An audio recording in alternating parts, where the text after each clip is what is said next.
Siphinde sinibingelele babukele emakhaya izindaba ze-28 Hour News nezifundelwa nguThenjiwe Grootboom.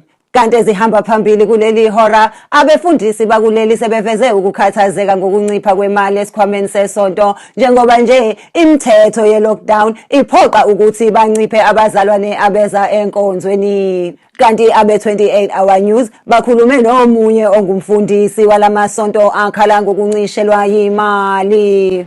Le ndaba yabazalwane nga-50 emasontweni isilimaze kakhulu thina sabafundisi. Ngikhuluma nawe njenganelo Ngishisende.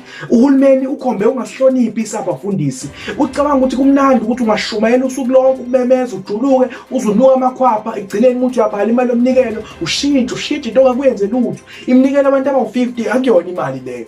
Uhulumeni manje ukuthi uzoqhubeka enze lento yakhe kuzomela enxephezele umfundisi ngamunye ngemali yango-50,000 ngoba ngempela asinaso isikhathi sokudlala udlala ngathi we running a business here. Siyaluza ngalento ayenzayo. Kumele azi ngaphansi kwalabo khololo khona amadoda la. Mina ngiyakholwa ukholwa kodwa amasimba ngizwani nawo. Ngiyabonga egambeni lenkosi, amen. Babukelizi phela lapho eza kuleli hora sihlangane futhi uma kugamanxa ihora elilandelayo lapho ngizobe nginiphathele ezimanqampunqampu.